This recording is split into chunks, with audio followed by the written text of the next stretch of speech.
Falling Skies is an American science fiction post-apocalyptic dramatic television series created by Robert Rodat and executive produced by Steven Spielberg. The series stars Noah Wall as Tom Mason, a former Boston University history professor who becomes the second-in-command of the 2nd Massachusetts Militia Regiment, a group of civilians and fighters fleeing post-apocalyptic Boston following an alien invasion that devastated the planet 6 months before the events of Season 1. The series, a production of DreamWorks Television, and from 2014 to 2015, being a production from Spielberg's Amblin Television and Warner Brothers Television, is broadcast in the United States on the cable channel TNT, and in Canada on Super Channel and on Space. The series premiered on June 19, 2011. On July 18, 2014, TNT renewed the show for a 10-episode fifth and final season, which started on June 28, 2015 and concluded on August 30, 2015. Series overview. Falling Skies begins 6 months after a global invasion by extraterrestrials, where in only days,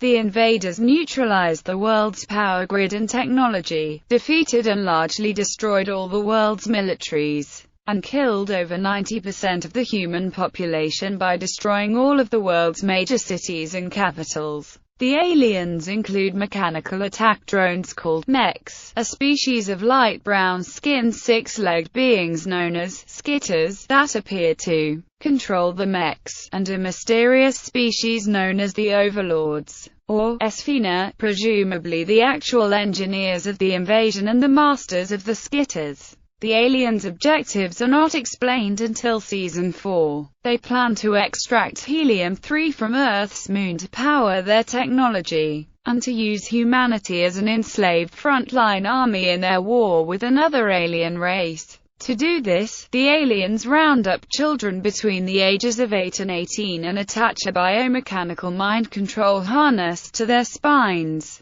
Forcibly removing it generally kills the child, but midway through Season 1, a surgical method is developed that allows a harness to be safely removed, leaving in place the spikes that connected the harness to the spinal column. In Season 5, it is revealed through an Esphina communication device, which Ben can interact with by touching it. Due to having the spikes, that there is a being superior to the Overlords, known as the Queen. In the series finale, the Queen explains that the invasion about which the entire series is based upon is the result of a prior Esphina attempt to invade Earth, the only habitable planet in this galaxy and thus of immeasurable strategic importance. Her beloved daughter led that invasion, but the Esphina underestimated humanity and the invasion was stopped. The Queen's daughter was killed and the Queen swore to wipe out humanity in revenge. The story follows a group of survivors who band together to fight back.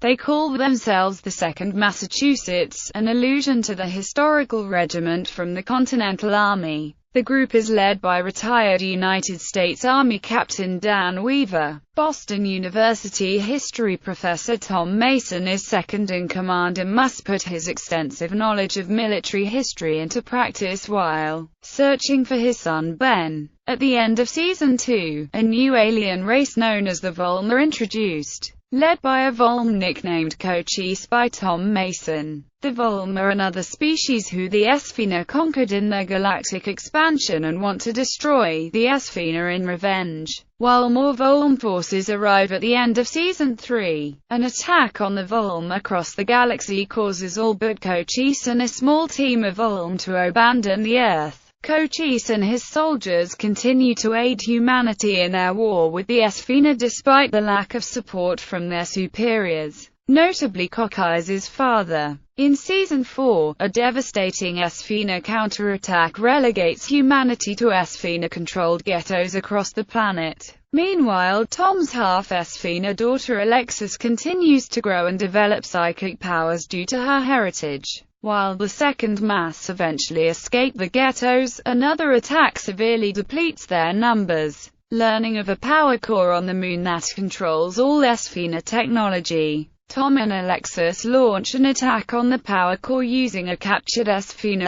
aircraft. Alexis sacrifices herself to destroy the power core and Tom is left lost in space. But the Sphena war machine is left crippled with the loss of their air support and mechanized servants. In Season 5, Tom is rescued by the Sphena's ancient enemy, the Dornier, who guide him into finding his inner warrior to defeat the Sphena once and for all. Returned to Earth, Tom rallies humanity into a global resistance that will march on major Sphena bases all over the world. Tom leads the militias in the United States in a march on the Sphena base in Washington, D.C. With the help of an Sphena communications device, humanity learns that the Sphena serve a previously unknown queen who comes to planets when victory is assured and the Sphena are moving from invasion to occupation. Indeed, while in Washington, Tom spots signs of the Sphena moving in on Earth. Tracking the Queen to the ruins of the Lincoln Memorial, Tom confronts her alone and she informs him of the true reason for the invasion. Tom manages to infect the Sphena Queen with a Dornier bioweapon, killing her and spreading the bioweapon throughout the Sphena species.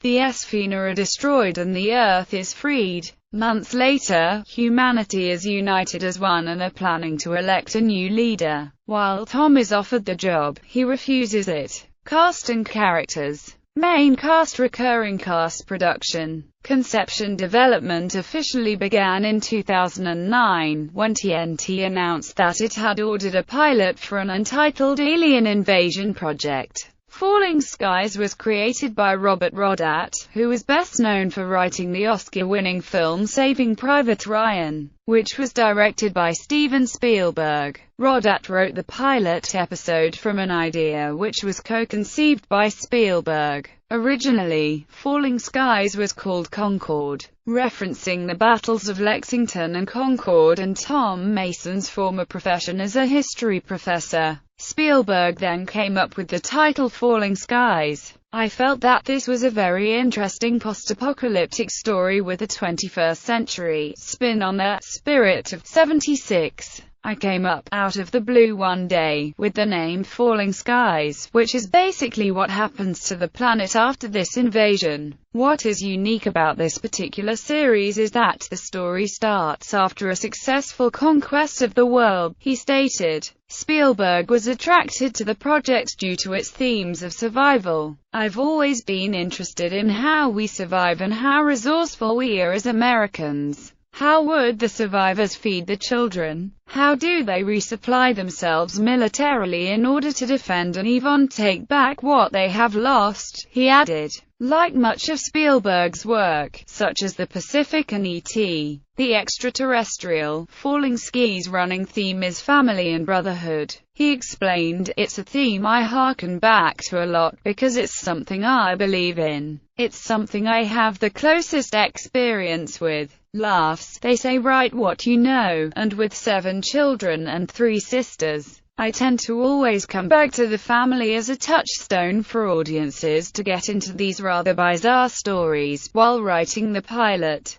Rodat dedicated a 5-page montage to the alien invasion, but decided not to go through with it as it had been done before in films such as War of the Worlds. I wrote a few drafts of it and I looked at and say, yay, I've seen this before. There's no emotion to this. It feels like one of those montages, he said. Rodat came up with the idea of having the children in the series harnessed by aliens. When we were working out the initial stuff, the thing that excited Spielberg was the idea that adults are killed if they're a threat, and kids are captured for whatever reason and changed or altered. The harness was a logical outgrowth of that. Then what we'll explore is what the harnessing does to the kid over the course of the show, but that also is something that's going to have to unveil itself gradually, he stated. Spielberg previously explored the idea of enslaved children in the 1984 film Indiana Jones and the Temple of Doom. Spielberg's fingerprints are all over this. He shaped the script, cast the pilot, watched all the dailies, made the editing suggestions, worked on the post and on the aliens and spaceships.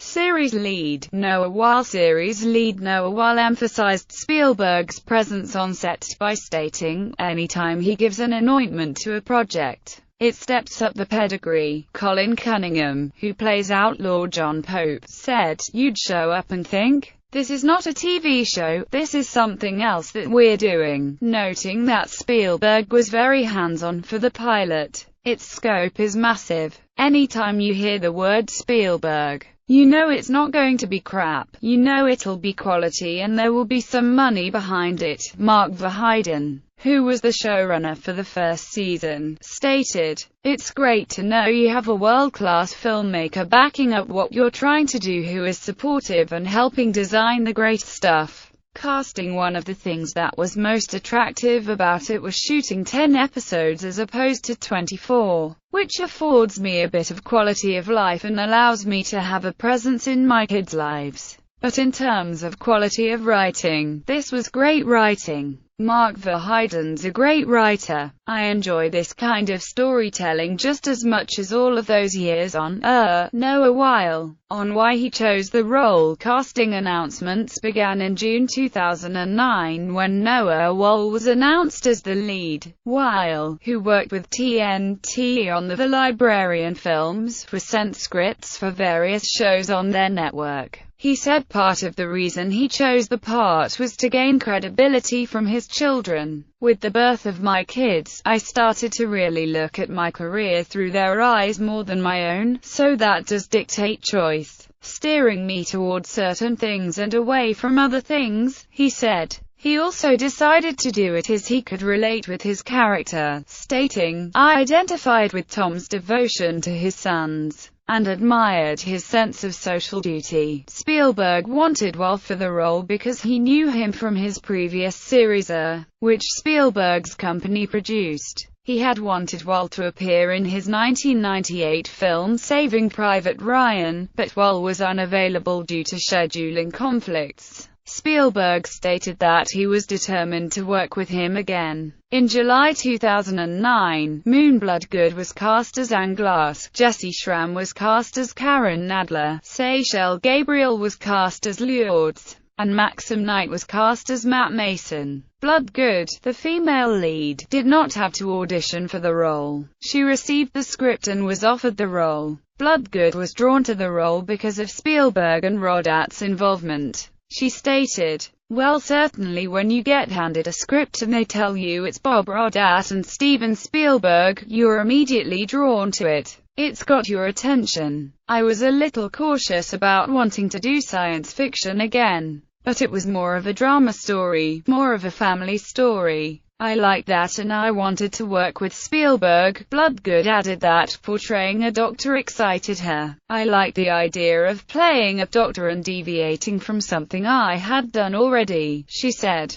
In August 2009, Drew Roy was cast as Hal Mason, and Peter Shinkoda was cast as Di. Drew Roy's agent received the script and the pair joked that Roy might get the role. "This one came to me through my agent, just like everything else. We even joked about the fact that it was a Steven Spielberg project. We were like, oh yeah, I might have a chance. We were just joking." He auditioned 4 times for the part. The whole process went on for quite some time, and then towards the end, it was down to me and one other guy, and we were literally waiting for the word from Steven Spielberg, cause he had to watch the 2 audition tapes and give the okay. That, in and of itself, had me like, okay, even if I don't get it, that's just cool. Fortunately, it went my way. Filming the pilot was filmed in 2009 in Oshawa, Ontario, and the rest of the season was shot from July to November of the following year in Hamilton and Toronto. TNT announced production had begun on the 2nd season on October 24, 2011. Filming took place in Vancouver and at the Riverview Hospital in Coquitlam, British Columbia from October 2011 to March 2012. Principal photography for the 3rd season commenced on August 22, 2012, and concluded in December. Production team Rodat and Spielberg serve as executive producers on the project. Graham Yost, Justin Falvey, and Daryl Frank are also executive producers. Yost had previously worked with Spielberg on the HBO miniseries The Pacific. Mark Verheiden is a co-executive producer and the series showrunner. Verheiden had worked as a writer and producer on Battlestar Galactica. Greg Beeman is also a co-executive producer. Melinda H.S.U. Taylor is a supervising producer for the series. She previously worked on Lost. John Ryan is the on-set producer. Remy Aubuchon was hired as the showrunner for the second season in May 2011 before the first season premiere. Noah Wall became a producer for the second season. Reception. Critical reception for the first season. The series had a mostly positive reception. Tim Goodman of The Hollywood Reporter wrote, "The entertainment value and suspense of Falling Skies is paced just right. You get the sense that we'll get those answers eventually, and yet, you want to devour the next episode immediately." Thomas Connor of the Chicago Sun-Times called it a trustworthy family drama but with aliens. He continued, "It's Jericho meets V, with the good from both and the bad discarded. It'll raise the summer TV bar significantly." Ken Tucker from Entertainment Weekly gave the series a B+ and wrote, "A similar, gradually developed, but decisive conviction makes Falling Skies an engaging, if derivative, chunk of dystopian sci-fi." He continued, "Falling Skies rises above any one performance. It's the spectacle of humans versus aliens that draws you in." In the Boston Herald, Mark A. Perregard gave the series a B grade, writing, "Don't look now, but Falling Skies could be a summer obsession." Brian Lowry from Variety gave the series a mixed review, stating that he enjoyed the action sequences, but that the soapier elements mostly fall flat, and called the series painfully old-fashioned. The second season had positive reviews. Some critics praised it as being stronger than the first season. Maureen Ryan of the Huffington Post compared the second season to the first by saying, "Season 2 is a different animal, a much leaner and meaner machine that allows sentiment to be present but unexpressed and depicts a darker world in which innocence is a luxury that no one can truly afford," Chuck Barney declared. Sunday's explosive two-hour opener boldly delivers on the promise by TNT producers to rev up both the pace and the firepower in Season 2. Screen Rant's Antonio Asia lauded the season premiere. While further episodes will reveal more, the type of character development, intriguing storylines and exciting action that will be contained in Falling Skies Season 2.